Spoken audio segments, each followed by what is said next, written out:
চলে না চালক ছাড়া, নৌকা চলে না মাঝি ছাড়া, রিক্সা চলে না চালক ছাড়া, নৌকা চলে না মাঝি ছাড়া, দুনিয়া চলে না আল্লাহ ছাড়া।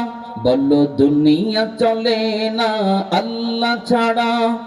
লা ইলাহা ইল্লাল্লাহ, লা ইলাহা, জোরে জোরে, লা ইলাহা ইল্লাল্লাহু মুহাম্মাদুর রাসূলুল্লাহ। সবাই পড়েন সাল্লাল্লাহু আলাইহি ওয়াসাল্লাম। এজন্য আমার ভাইরা, নামাজের ব্যাপারে এমন কোন চিন্তা করো না 5 বছর 2 বছর 10 বছর পরে পড়বো, না না না। রাতের বেলায় ঘুমাতে যাওয়ার আগে তোমার মরণ হয়ে যেতে পারে।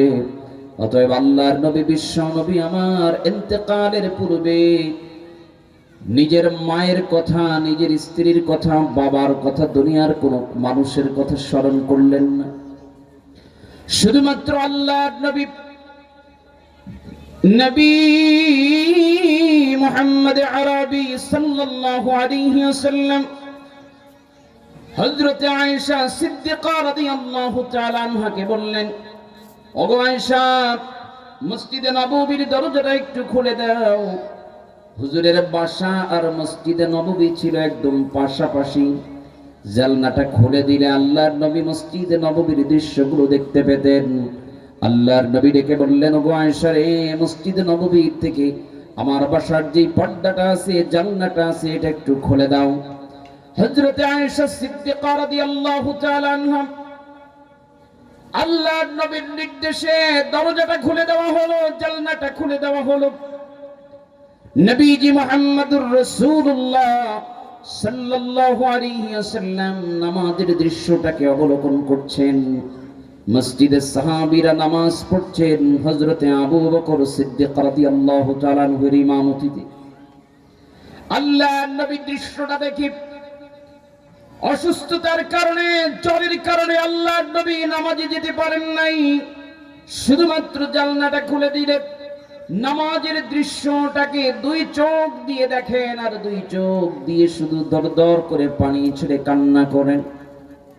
আম্মা জান আয়েশা সিদ্দিকা রাদিয়াল্লাহু তাআলা আনহা জানতে চাইলেন, ইয়া রাসূলুল্লাহ, নামাজের দৃশ্যটা দেখতে চাইলেন, পর্দাটা সরিয়ে দিলাম, নামাজের দৃশ্য দেখে তো আপনার খুশি হওয়ার কথা, কেন আপনি কাঁদেন?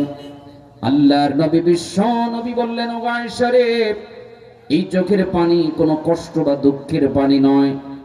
এই নামাজের জন্য দমদান মোবারককে শহীদ করেছি।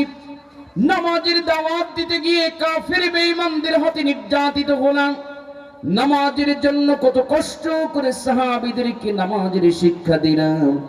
ওগো আয়েশা, শুনে রাখো, যে দৃশ্য আমি আমার 2 চোখ দিয়ে দেখতে পেলাম, আমার বিশ্বাস কিয়ামত পর্যন্ত গোটা উম্মত আমার এই দেখানো পথে তারা নামাজ আদায় করবে, আল্লাহর হুকুম পালন করবে।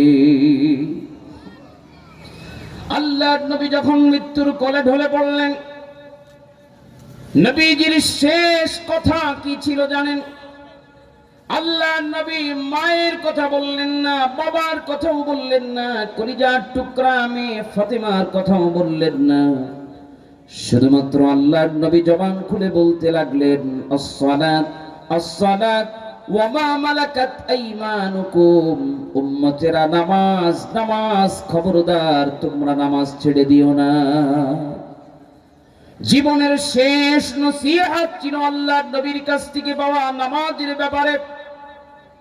এজন্য কলিজার ভাইয়েরা, 2টা হাত জোড় করে বলে যাই, ঠিক মতো আপনার ঘুম চলে, টাইম মতো খাবারও চলে, ঠিক মতো স্ত্রী, সন্তান, পরিবারকে সময় দেওয়া, এটাও পারেন, এমনকি বন্ধুদের সাথে আড্ডা দেওয়া, এটাও ঠিক মতো হয়, সব কিছু হয়, নামাজ কেন হয় না? এটা শুধু ইচ্ছার গাফলতি, ঠিক না বেঠি? এটা আপনি ইচ্ছা করলেই পড়তে পারেন, পড়েন না অলসতা করে। তাই এক বেলার জায়গায় 2 বেলা না খেয়ে তো দিন কাটান না, তিন বেলা না খেয়ে তো থাকেন না, 2টা দিন না খেয়ে থাকেন না, কিন্তু 2টা দিন 5টা দিন 1 সপ্তাহ পর্যন্ত নামাজ ছেড়ে দিয়ে কেমনে থাকেন? কিয়ামতের ময়দানে আল্লাহর দরবারে যখন উঠবেন, এই জাহান্নামী বান্দাগুলো ডেকে ডেকে বলবে, আল্লাহ ক্বালু লাম নাকু মিনাল মুসাল্লিন। জোরে বলুন আল্লাহু আকবার। জাহান্নামীরা সেই দিন 1 নম্বর জবাব দিবে, ও জান্নাতীরা শোনো, দুনিয়ার জমিনে তোমরা নামাজি ছিলা, নামাজ আদায় করতা, নামাজের সময় হলে আমরা মসজিদ পানে যেতাম না, নামাজ আদায় করতাম না। আজকে আমরা সাকর নামক জাহান্নামের অধিবাসী হয়েছি শুধু এই একটা কারণ না, এরকম 4টা অপরাধ করার কারণে। এই 4টা অপরাধ যদি আমরা বেঁচে যেতে পারি, তবে আল্লাহর দরবারে জান্নাতি মানুষ হিসেবে আমরা উঠতে পারবো, ঠিক কিনা? অপরাধ কয়টা? আরো পিছনের ভাইরা সবাই বলেন কয়টা অপরাধ? কয়টা গেল? কয়টা? আর 3টা। একটু সংক্ষেপ করে 3টায় চলে যাই, চলেন। 2 নম্বর অপরাধ এবার জাহান্নামীরা তাদেরকে শোনাবে। জান্নাতীরা ডেকে ডেকে তাদের কৌতূহলে মনে জিজ্ঞাসা করবে, ও জান্নাতীরা, কি এমন অপরাধ দুনিয়ার জমিনে করেছিলে? 4টা অপরাধের একটা বুঝলাম, নামাজ পড়তা না। 2 নম্বর অপরাধ কি তারা জানতে চাইবে। জাহান্নামীরা এবার ডেকে ডেকে বলবে, জান্নাতীরা রে শোনো, ওয়ালাম নাকুনু তুইমুল মিসকিন।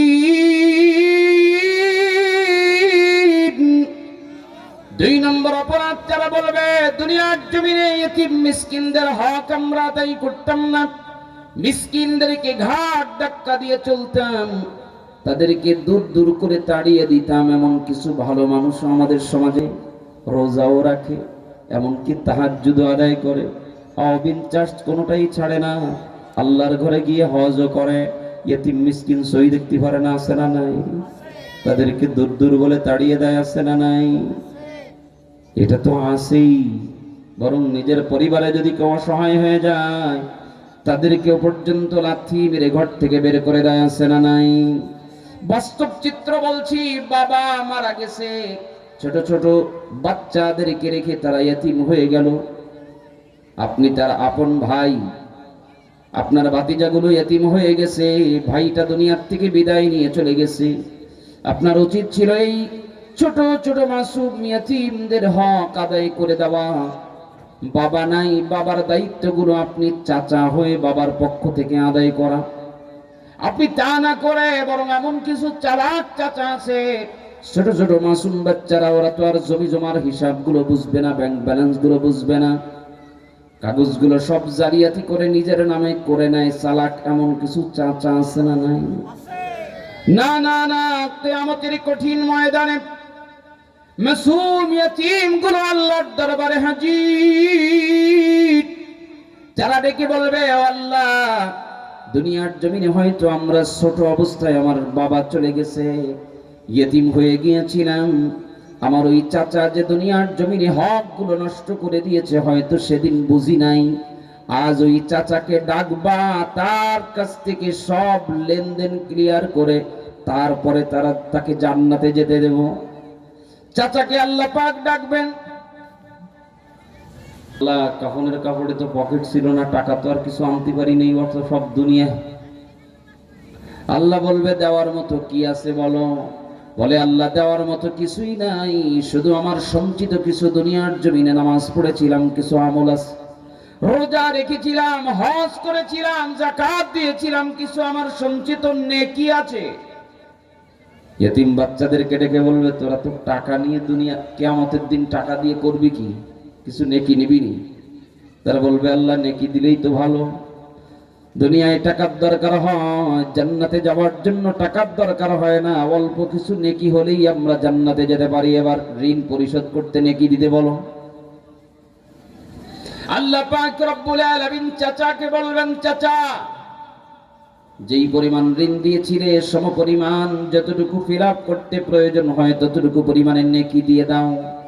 চাচা একটা পর্যায়ে নেকি দেওয়া শুরু করবে, নেকি আমলনামার থেকে শেষ হয়ে যাবে, ঋণ পরিশোধ হয় নাই। চাচা এবার ডেকে বলবে, আল্লাহ, নেকি তো সব দিয়ে দিলাম, আমল নামায় তো কিছুই নাই, কি দেব এখন, দিন তো বাকি। বলে একটা উপায় আছে। বলে কি? ওই ভাতিজারা যে গোনা করছে ওই গোনার ভাগ নে, গোনার ভাগ গুলো নিতে শুরু করে দিবে। চাচার আমল নামার থেকে নেকি যা ছিল সব চলে গেছে, এবার গোনাগুলো তার আমল নামায় অটো বিকাশ করা হচ্ছে। আস্তে আস্তে আমল নামার ভেতরে নেকি নাই, শুধুমাত্র গোনা দিয়ে গোটা জিন্দেগিটা, গোটা আমল নামাটাকে ভরে গেছে। বাতিজাগুলো এবার নেকি দিয়ে আমল নামার থেকে গোনাগুলো চাচার ভাগে দিয়ে হাসতে হাসতে আল্লাহর জান্নাতে চলে যাবে। চালাক চাচা, দুনিয়ার জমিনে যতই চালাকি করবা আল্লাহর দরবারে ধরা খেয়ে যাওয়া লাগবে, ঠিক না বেঠি?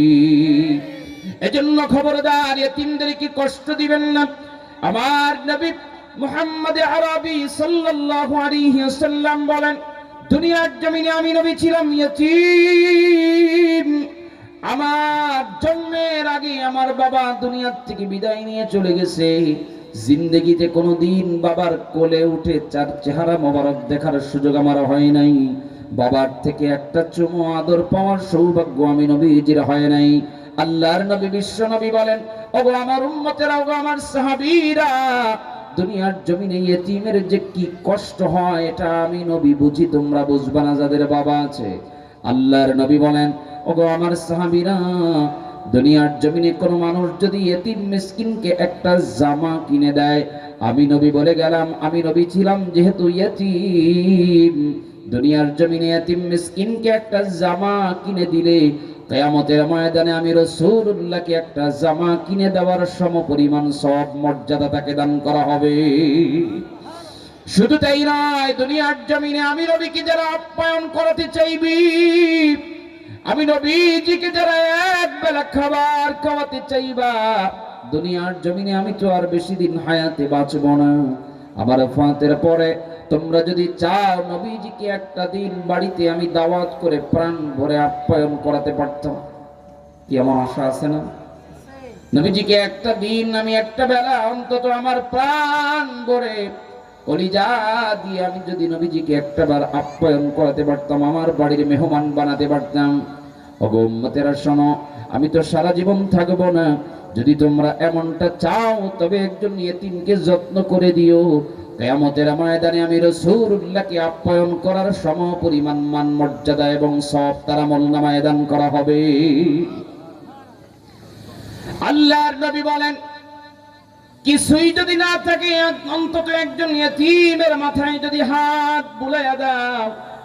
দুনিয়ার উম্মত শোনো শোনো, একজন ইয়েতিমের মাথায় যদি তোমরা আদরের আপ্যায়নের হাতটা বুলাইয়া দাও, যে হুজুর টাকা নাই পয়সা নাই কি করব, অন্তত তাকে একটু ভালোবাসা আদর দিয়ে যদি মাথায় হাতটা বুলাইয়া দাও, তোমার হাতের নিচে যতগুলো তার মাথার চুল পড়বে সমপরিমাণ সওয়াব সাথে সাথে তোমার আমলনামায় জমা হয়ে যাবে। জোরে কোন সুবহানাল্লাহ। অপরাধ কয়টা মনে নেই আপনাদের? অপরাধ কয়টা? আমি বলছি না এটা কোরআনের ক্লাস, শুধু কানে আঙ্গুল দিয়ে শুনলে কাজ হবে না, বরং শিখে যাওয়া লাগবে। এই অপরাধগুলো আমরা বাঁচতে পারবো তো ইনশাআল্লাহ? অপরাধ কয়টা গেল? কয়টা? দুইটা। দুই নম্বর অপরাধ তারা বলবে, ওয়ালাম নাকুনু নুতঈমুল মিসকিন, তারা বলবে আমরা দুনিয়াতে এতিম মিসকিনদের হক আদায় করতাম না। আজ থেকে এ ময়দানে বসে শপথ নিয়ে যান, যতদিন বাঁচবো মিসকিনদের যত্ন নিয়ে তাদের হক আদায় করে বাঁচবো। রাজি আছেন না? নাই? তাদেরকে কষ্ট দিবেন না, বরং যতটুকু পারেন আপনার সাধ্য মতো তাদের পাশে দাঁড়ানোর চেষ্টা করেন। কিন্তু তা না করে যদি শোকান বলে দূর দূর করে তাড়িয়ে দেন, কিয়ামতের কঠিন ময়দানে সাকর নামক জাহান্নামের আসামীদের কাতারে শামিল হওয়া লাগবে। আল্লাহ যেন বাঁচিয়ে দেন, পড়েন আমিন। তিন নম্বর অপরাধ তারা বলবেন, وَكُنَّا نَخُوضُ مَعَ الْخَائِضِينَ।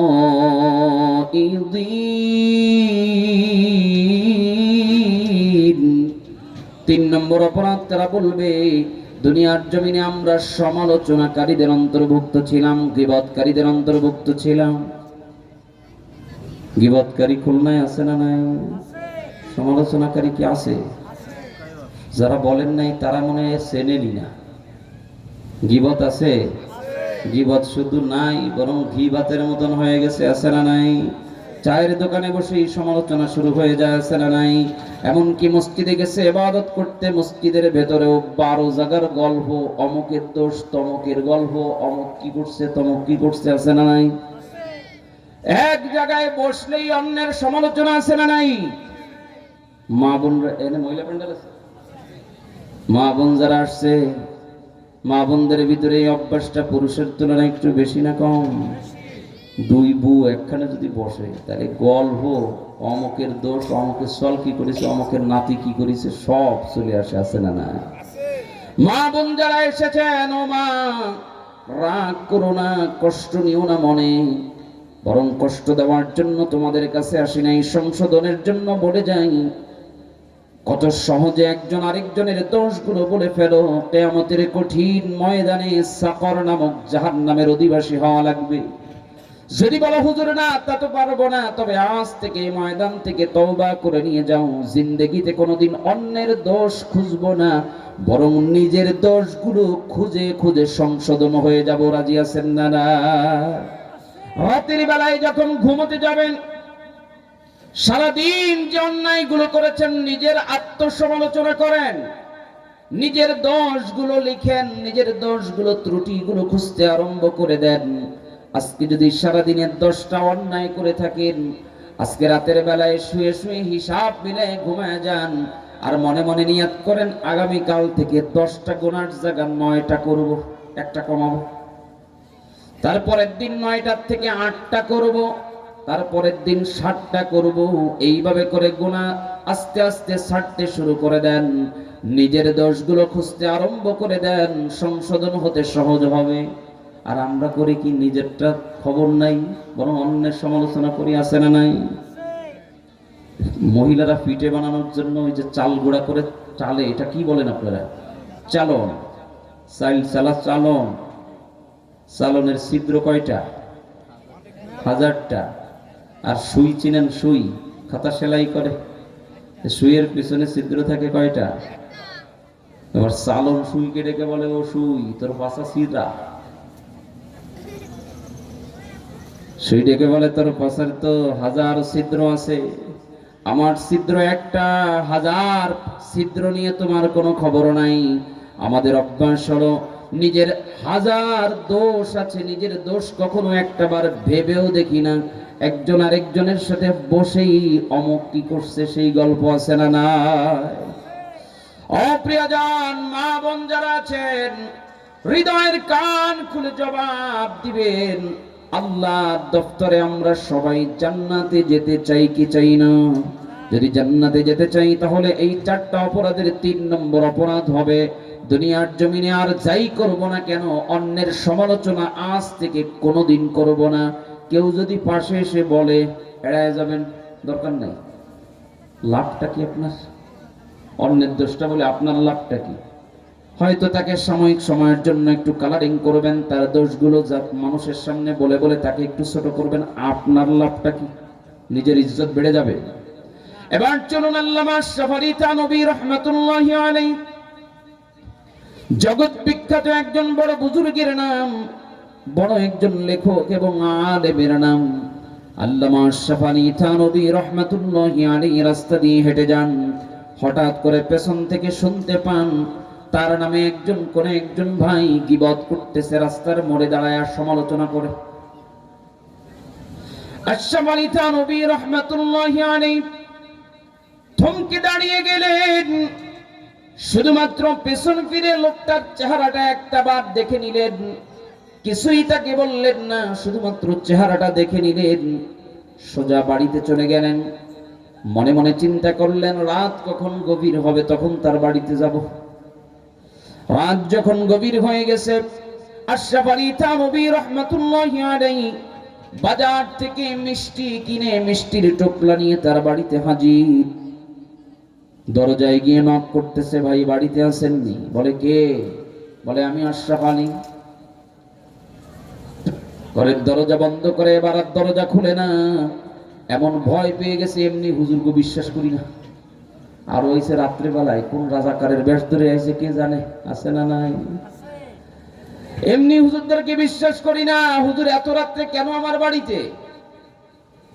আজকে আপনার নামে সমালোচনা করেছি, হয়তো রাতের বেলায় আমার বাড়িতে বদলা নিতে এসেছেন। আশরাফ আলী থানভী রেখে বলেন, আরে ভাই, আল্লাহর কসম করে বলি, তোর বাড়িতে আমি কোনো বদলা নিতে আসি নাই। শুধুমাত্র একটা বার দরজাটা খুলে দাও, আমি তোমার বাড়িতে খুশির জন্য মিষ্টির টোপলা নিয়ে হাজির। লোকটা ভিতরে দরজা দিয়ে বসে কয়, ফাইজলাম তালি ওরেন নাকি? আমি করি আপনার সমালোচনার, আপনি আমার বাড়িতে গভীর রাতে মিষ্টি নিয়ে আইছেন। আশরাফ আলী থানভী ডেকে বলেন, আমি জিন্দেগিতে আমি আরো আমার জানামতে ইচ্ছাকৃতভাবে মিথ্যা বলা অভ্যাস আমার নাই। খুলে দেখো, আল্লাহর কসম, তোমার বাড়িতে আমি মিষ্টির টোপলা নিয়ে হাজির। লোকটা খুলে দেখে অবাক, বলে আসলেই তো মিষ্টি। এবার সন্দেহ আরো বেড়ে গেল, মিষ্টির ভিতরে মনে হয় বিষ মাখায় নিয়েছেন। আশরাফ আলী ডেকে বলে, আরে ভাই, কোনো বিষ মাখাইনি। বলে, তাহলে আমার বাড়িতে গভীর রজনীতে মিষ্টি নিয়ে কেন হাজির? আমি তো আপনার বন্ধু লাগি না, আমি তো আপনার শত্রু লাগি, কেন আমার বাড়িতে মিষ্টি নিয়ে এসেছেন? আশরাফ আলী থানভী ডেকে বলেন, ও আমার ভাই, শুধু একটা জবাব দিবি, আল্লাহর কোরআন মানো কিনা? বলে, হ্যাঁ তা তো মানি। নবীজির হাদিস মানো কিনা? তা তো মানি। হুজুর, নামাজ পড়ি আর না পড়ি, কোরআন হাদিসের ব্যাপারে মুখ থেকে কেউ না বলতে পারে নাকি? জবাব দিচ্ছে, হুজুর, অবশ্যই কোরআন।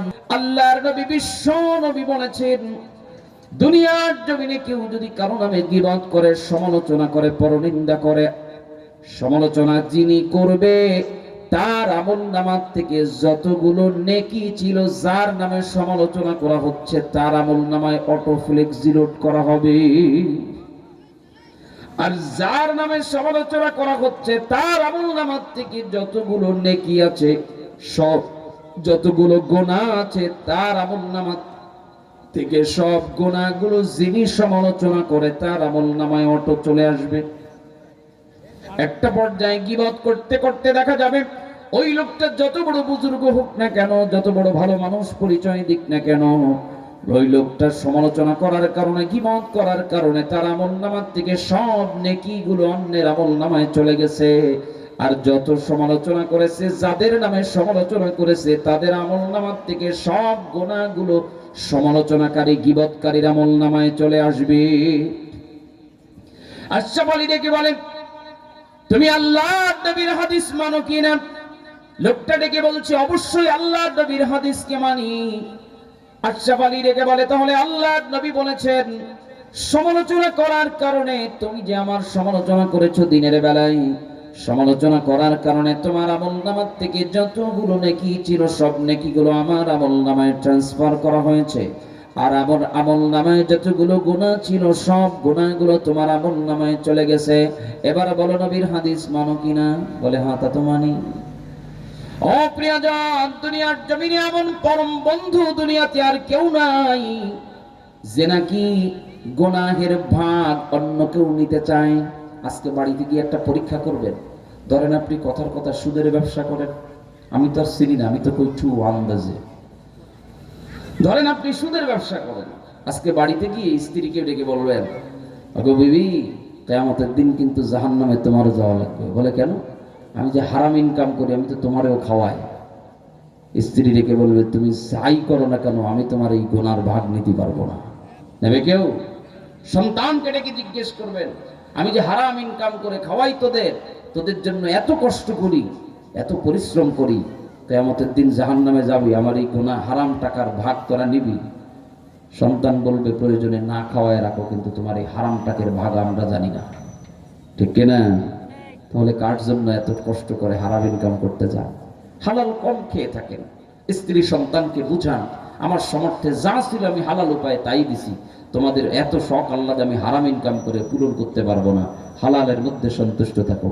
একদিন দুদিন না বুঝলেও একটা সময় ঠিকই তারা হালালের মজা বুঝে যাবে। ঠিক না বেঠিক?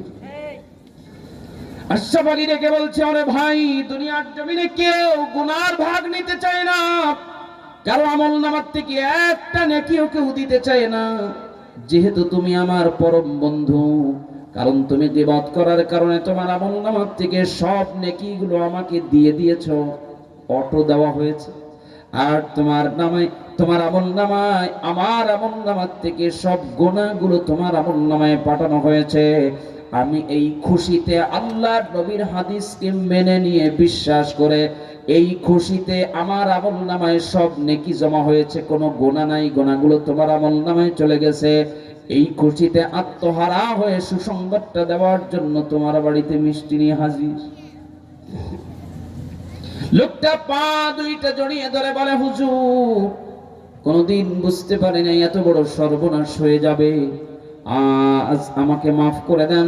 জিন্দেগিতে কোনদিন আমি আর কারণ আমি গীবত করব না, সমালোচনা করব না। যেই কাজ করার কারণে নিজের আমলনামার থেকে নেকি চলে যায়, অন্যের আমলনামার থেকে গুনাহ চলে আসে, এমন অন্যায় আমি আর কোনদিন করব না। নবীজির হাদিসকে সামনে রেখে এই দৃষ্টান্ত থেকে আপনাদের আবার কি মন্তব্য? নিজের আমলনামার থেকে নেকি কি হারাতে চান? কথাই কয় না, হারাতে চান? এখনো যারা জবান খোলেন নাই তারা একটু আওয়াজ দেন, কষ্ট করে বলেন, নিজের আমলনামার থেকে নেকি হারাতে চান কেউ? আর অন্যের আমলনামার থেকে গোনাগুলো আপনার আমলনামায় আসুক, এই অটোমেটিক সিস্টেম আপনারা কি চান? এমন সর্বনাশ হোক আমরা চাই?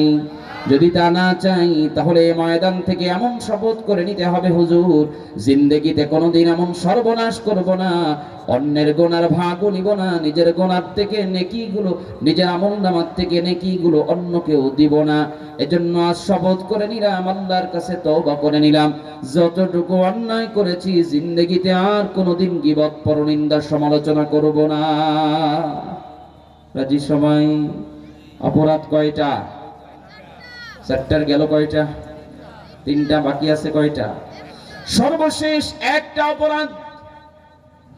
তারা ডেকে বলবে, ও জান্নাতীরা রে, দুনিয়ার জমিনে বসে বসে যখন আমাদেরকে কোরআন থেকে শোনানো হতো, একদিন হাসর হবে, একদিন কিয়ামতের ময়দান হবে, দুনিয়ার জমিনে আমাদেরকে কোরআন থেকে আলেমরা শোনাতো, অথবা আমরা নিজেরাও কোরআন পড়ে দেখতাম। কিয়ামতের ময়দানে আল্লাহর দরবারে একদিন বিচার হবে, হিসাব দেওয়া লাগবে, এগুলো শুধু কান দিয়ে শুনতাম, কিন্তু আমরা এটাকে বিশ্বাস করতাম না। সূরাতুল মুদ্দাসসির আল্লাহ পাক বলেন, ওয়া কুন্না নুকাযযিবু বিয়াউমিদ্দিন।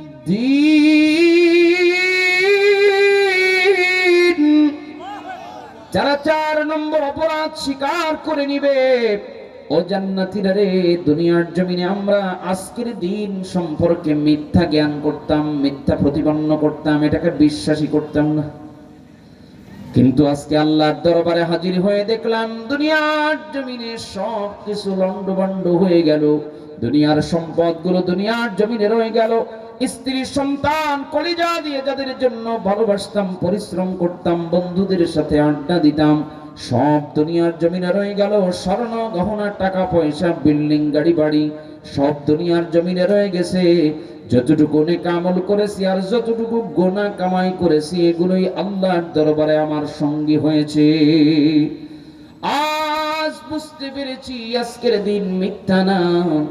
আল্লাহর দরবারে তারা চিৎকার মেরে ডাকবে আর বলবে, আল্লাহ,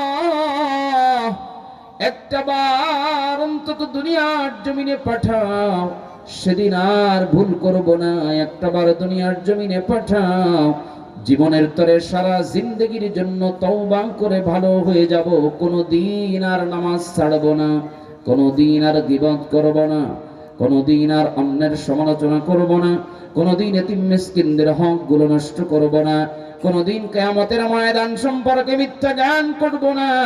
দুনিয়ার জমিনে আমার সম্পদ থাকতে পারে, দুনিয়ার জমিনে আমার ক্ষমতার প্রভাব প্রতিপত্তি থাকতে পারে, দুনিয়ার জমিনে আমার ভালোবাসার মানুষের অভাব ছিল না, সব দুনিয়ার জমিনে রয়ে গেল। আজকের দিনে আমি আল্লাহ তোমার দরবারে খালি হাতে উঠে গেলাম, একটা বার দুনিয়ার জমিনে পাঠাও, সারা জিন্দেগি ভরে কেবলমাত্র তোমার ইবাদত করে আসব। বুঝে থাকলে বলেন, কোনদিন হাজার কানলেও সেই দিন দুনিয়ার জমিনে আর কোনদিন পাঠানো হবে নাকি? আমি তো প্রায় বলি, দুনিয়ার জমিনে পরীক্ষায় যদি একবার ফেল করে কেউ, দ্বিতীয়বার ওই ছাত্রকে আবার পরীক্ষা দেওয়ার সুযোগ থাকে, দ্বিতীয়বারও যদি ফেল করে তৃতীয়বার আবার পরীক্ষা দেওয়ার সুযোগ থাকে। 3বারের 12 যদি কেউ এসএসসিতে ফেল করে যায়, তবে তার রেগুলার টিটি নাম কাটা গেলেও প্রাইভেট ভাবে সে চাইলে পরীক্ষা দিয়ে পাশ করার সুযোগ আছে না নাই? ব্যবসায় যদি একবার লস হয়ে যায়, লাভও নাই, পুঁজিও নাই, সব পুড়ে ছারখার হয়ে গেছে, ধ্বংস হয়ে গেছে, এরপরও বান্দা চাইলে, ওই মানুষটা চাইলে দ্বিতীয়বার আবার লোন করে টাকা ধার করে ব্যবসায় ইনভেস্ট করার সুযোগ আছে না নাই? একবার যদি চাকরি চলে যায়, আবার সিভি জমা দিয়ে প্রচেষ্টা করে আবার চাকরি পাওয়ার একটা সম্ভাবনা আছে না নাই? দুনিয়াতে একবার যদি কোনো কিছুতে হেরে যান, বারবার চেষ্টা করার সুযোগ আছে না নাই? আল্লাহর কসম করে বলি, কিয়ামতের কঠিন ময়দানে একটা বার যদি নিজেকে ধরা খেয়ে যান, নিজে যদি হেরে যান, আসামির কাঠগড়ায় দাঁড়িয়ে যান, 1000 বছর কানলেও দুনিয়ার জমিনে আর নতুন করে আমলনামা সাজানোর জন্য, নতুন করে নেকি কামাই করার জন্য আল্লাহ পাক একটা বারের জন্য পাঠাবে না। অতএব দুনিয়াতে একবার না হেরে গেলে বারবার যেমন চেষ্টা করা যায়, আল্লাহর দফতরে হেরে যদি একবার যান, ধরা খেয়ে গেলে আর কোনোদিন রেহাই পাওয়া যাবে না। অতএব খুলনাবাসী মুসলমানেরা আমার, হৃদয়ের কান খুলে গভীর রজনীতে একটা মেসেজ অন্তত বাড়িতে নিয়ে যান। আমরা সবাই জাহান্নাম থেকে মুক্তি চাই কি চাই না? জান্নাতের বাসিন্দা হতে চাই কি চাই না? কারা কারা চাই? নারায়ে তাকবীর। আর হাতটা নামিয়ে এবার জবান খুলে হৃদয় থেকে একটা প্রশ্নের জবাব দিবেন। আমি আমার জন্য বলবো না, আল্লাহর কসম আমি আল্লাহর দিকে তাকায় বলছি, আল্লাহর জন্য বলছি। বলেন তো দেখি, দুনিয়ার জমিনে সব যদি রয়ে যায়, আপনার স্বপ্নের গাড়িটা রয়ে যাবে, আজ রাতে যদি আপনার মরণ হয়ে যায়, ধরুন আজকে রাত্রে আপনি মারা গেছেন, আপনার দামি সোফা থেকে, দামি খাট থেকে, দামি বিছানা থেকে, নরম বিছানা থেকে টেনে নামিয়ে দেওয়া হবে, দামি পোশাকগুলো, দামি আংটিগুলো, দামি ঘড়িটা খুলে রাখা হবে, মোবাইলটা সরিয়ে নেওয়া হবে, একমাত্র আপনার সঙ্গে যাবে কাপড়ের কাপড়, আর ওদিকে ঈমান আর আমল হবে পরকালের সঙ্গী। ঠিক না বেঠি? হৃদয় থেকে বুঝে জবাব দিবেন। দুনিয়ার জমিনে 1000 কোটি টাকার মালিক যদি আপনি হয়ে থাকেন, পরকালে যদি কিছুই না যায়, তবে এই সম্পদ কতদিন ভোগ করবেন তার কোনো গ্যারান্টি আছে নাকি? আগামী 50 বছর খেয়ে যেতে পারবেন? 100 বছর খেয়ে যেতে পারবেন? 5 বছর খাবেন তার কোনো নিশ্চয়তা আছে? আমরা তো বছরের চাল, বছরের তেল, বছরের ডাল পর্যন্ত গুদাম করে রাখি, সারা বছরের বাজার করে রাখি, সারা বছর লাগবে না। আজ রাতে কোরআনের ময়দানে বসে আছেন, এখান থেকে বাড়িতে গিয়ে রাতের খাবার খেতে পারবেন, এমন কোনো নিশ্চয়তা আমাদের কাছে নাই। আসলে নাই। হয়তো আপনি হৃদয়ের ভিতরে এই কথাটা ঢুকতেছে না, মনে করছেন যে কলিন হবে নাকি, এত তাড়াতাড়ি কি মরবো নাকি? আসলে মরণ আসতে সময় লাগবে না রে ভাই। যদি তাই হয়ে যায়, আজকে রাত্রে যদি আপনার মরণ হয়ে যায়, দুনিয়ার সব গাড়ি বাড়ি, সব সম্পদ গুলো ওয়ারিসদের ভেতরে ভাগ বন্টন হয়ে যাবে, আপনি কবরের ভেতরে পচে গলে নষ্ট হয়ে যাবেন। কিয়ামতের ময়দান, বিচার দিবসে আল্লাহর দরবারে যেদিন উঠবেন,